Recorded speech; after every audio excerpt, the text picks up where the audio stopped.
مسؤولة وفاعلة. في عندنا 25 أذار بعتبره خط أحمر. نحن ما حدا يلعب.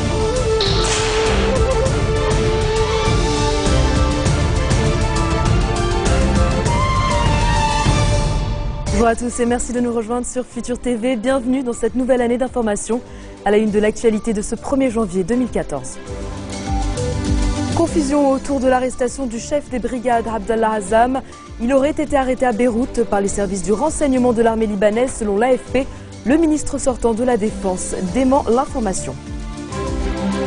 Le patriarche maronite célèbre la messe du Nouvel An à Kirke et appelle le chef de l'État Michel Sleiman à respecter l'échéance présidentielle du 25 mai 2014 pour le bien du Liban. Des milliards de terriens fêtent le passage à la nouvelle année aux quatre coins de la planète avec des feux d'artifice les uns plus impressionnants que les autres de Moscou à Rio. Et à suivre également dans ce journal, Michael Schumacher se trouve dans un état stable, même si sa situation reste critique. Le septuple champion du monde de Formule 1 a été victime d'une grave chute de ski il y a 3 jours. Le ministre sortant de la Défense n'a fait aucune déclaration à une agence de presse ou à d'autres sources médiatiques. Voilà ce qu'a assuré le bureau de presse de Fayez Rossen après une information diffusée par l'AFP et selon laquelle le chef des brigades Abdallah Azzam aurait été arrêté à Beyrouth par les services du renseignement de l'armée libanaise. Ce matin, l'agence France Presse avait rapporté que le ministre de la Défense lui avait annoncé l'arrestation de Majed El-Majed. Son groupe lié à Al-Qaïda a notamment revendiqué le double attentat suicide devant l'ambassade d'Iran à Beyrouth en novembre dernier. Le patriarche maronite a célébré la messe du Nouvel An à Kirke. Dans son sermon, Marchar al-Ra'i a appelé le président Sleiman à respecter l'échéance présidentielle du 25 mai 2014, faute de quoi ce sera l'assassinat du Liban selon lui. Le chef de l'église maronite a par ailleurs félicité les Libanais pour la nouvelle année 2014, souhaitant qu'elle soit un présage de fraternité et de paix, une année de stabilité, de la fin des guerres, de la violence et du terrorisme. Le patriarche a également salué la donation de l'Arabie saoudite à l'armée libanaise, une donation de 3 milliards de dollars destinée au renforcement des capacités de l'institution militaire. Le pape François appelle, lui, à plus de solidarité dans le monde. Dans son premier angélus de l'année, devant une foule de fidèles rassemblés place Saint-Pierre au Vatican, il a aussi appelé à la fin de la violence et de l'injustice. Pour lui, 2014 doit apporter un réel engagement à construire une société plus juste et plus solidaire. Il a aussi appelé les fidèles à faire preuve de force, de courage et d'espoir durant la nouvelle année. Élu en mars 2013 après la démission historique de son prédécesseur Benoît XVI, François suscite l'espoir de changement au sein de l'Église catholique. Des milliards de terriens ont fêté le passage à l'année nouvelle aux quatre coins de la planète. Tour d'horizon de quelques-unes de ces destinations. À New York, parmi les dernières grandes villes à basculer de 2013 à 2014, ils étaient plus d'1 million de fêtards sur Times Square pour accompagner la descente de la boule de cristal multicolore le long d'un pylône. À Rio, qui accueillera dans 6 mois la Coupe du Monde de football, plus de 2 millions de personnes ont assisté aux feux d'artifice et concerts en plein air sur la plage de Copacabana avant de jeter des fleurs à la mer, signe d'une année de chance. Autre pays très sportif, la Russie avec les JO de Sochi dans moins de 40 jours. Moscou a organisé de grandes festivités sur la très belle place rouge avec un temps inhabituellement très doux pour la saison. Londres n'a pas dérogé à son art de la fête avec Big Ben, cette année de l'original aussi, avec le premier feu d'artifice multisensoriel au monde, des confettis comestibles à la banane accompagnés de bulles parfumées à l'orange.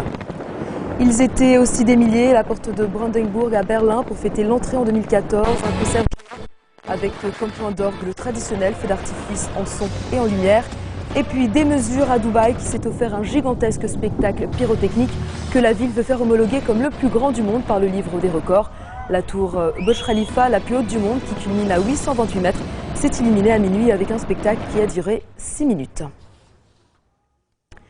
Les 2 navires militaires prêts à escorter l'arsenal chimique de la Syrie vers l'Italie en vue de sa destruction en mer sont rentrés à Chypre. Selon la marine norvégienne qui supervise l'opération, il n'y a pas encore de nouvelle date pour un prochain départ vers la Syrie. Rien de surprenant pour les Nations Unies et l'OIAC, l'Organisation pour l'interdiction des armes chimiques. Les autorités syriennes ont été incapables de respecter le délai du 31 décembre à cause d'un certain nombre de facteurs. Il y a notamment le mauvais temps dans certaines régions du pays et la volatilité de la situation sécuritaire. L'arsenal chimique doit être totalement détruit d'ici au 30 juin 2014, conformément à l'accord russo-américain qui a permis d'éviter des frappes militaires américaines en Syrie. Mais le pays reste en proie au chaos, selon un nouveau bilan communiqué par l'Observatoire syrien des droits de l'homme. Plus de 130 000 personnes, dont 7 000 enfants, ont été tuées depuis le début du conflit, en mars 2011. Dans un instant, nous ferons le point sur les vœux présidentiels de François Hollande.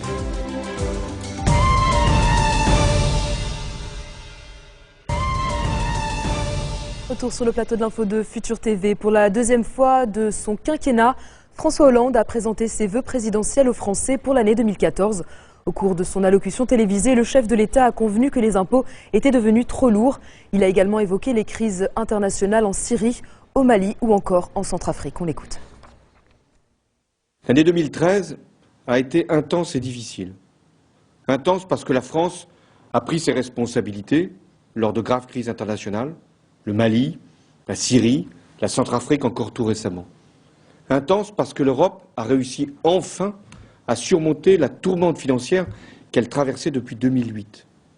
Intense parce que le gouvernement a engagé des réformes pour établir nos comptes publics, améliorer la compétitivité des entreprises, moderniser le marché du travail, consolider nos retraites en prenant en compte la pénibilité.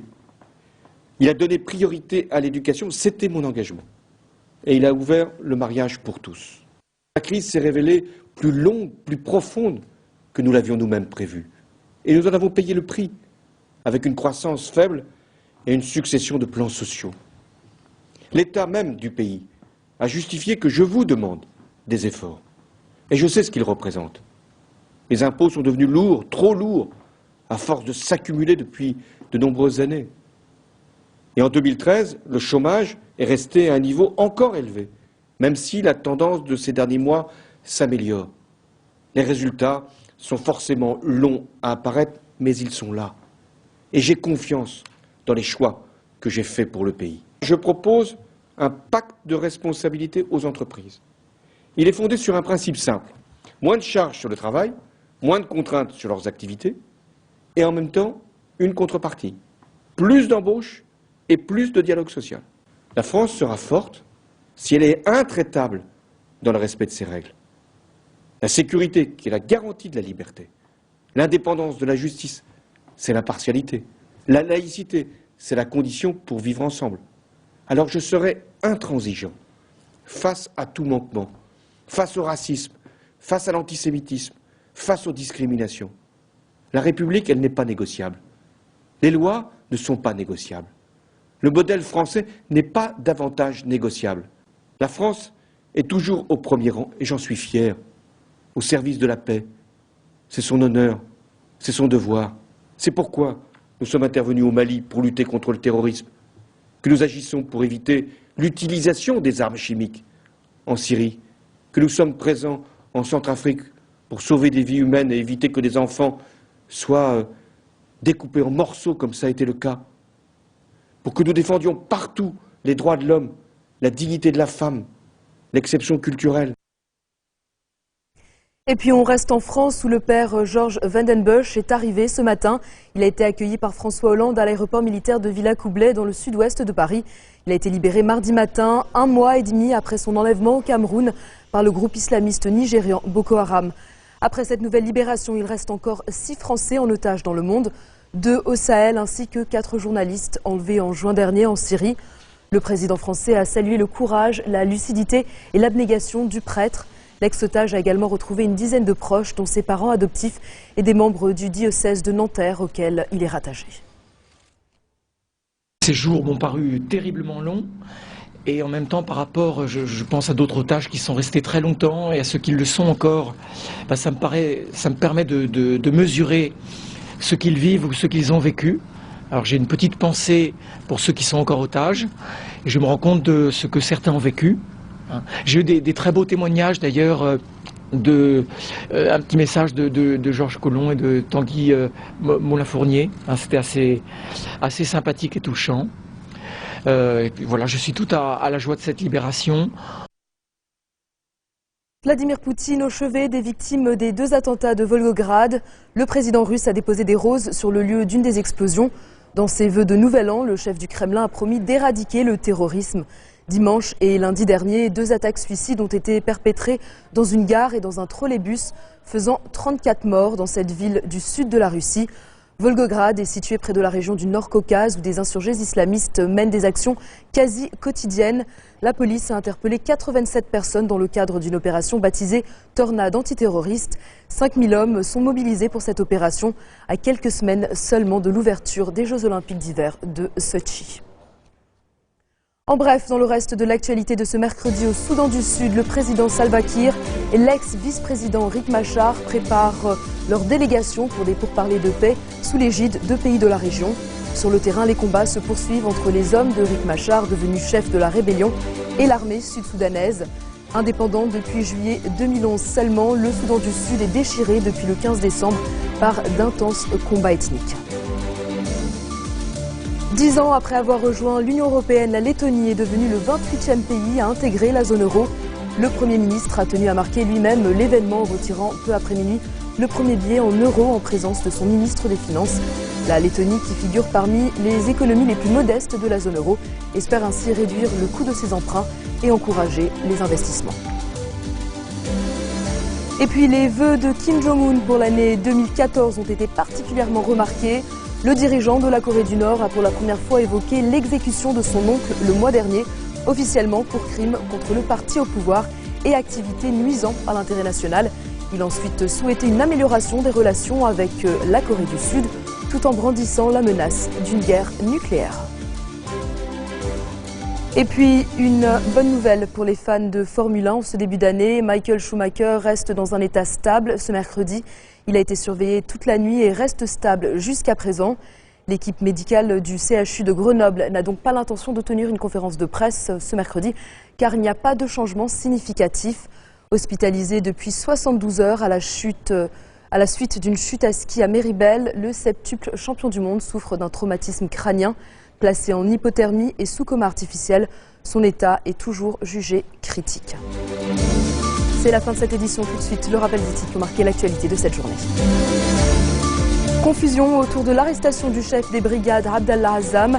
Il aurait été arrêté à Beyrouth par les services du renseignement de l'armée libanaise, selon l'AFP. Le ministre sortant de la Défense, lui, dément l'information. Le patriarche maronite célèbre la messe du Nouvel An à Kirke et appelle le chef de l'État, Michel Sleiman, à respecter l'échéance présidentielle du 25 mai 2014 pour le bien du Liban. Des milliards de terriens fêtent le passage à l'année nouvelle aux 4 coins de la planète avec des feux d'artifice, les uns plus impressionnants que les autres, de Moscou à Rio. Et puis Michael Schumacher se trouve dans un état stable, même si sa situation reste critique. Le septuple champion du monde de Formule 1 a été victime d'une grave chute de ski il y a 3 jours. Merci de votre attention. Retrouvez-nous tous les jours à 16h40 heure de Beyrouth. Vous pouvez également nous suivre en ligne sur notre site web ou en téléchargeant notre application mobile. De la part de toute l'équipe de Futur TV, je vous souhaite une lumineuse année 2014 de Tripoli à Nakoura et au-delà des frontières libanaises. Bonne soirée.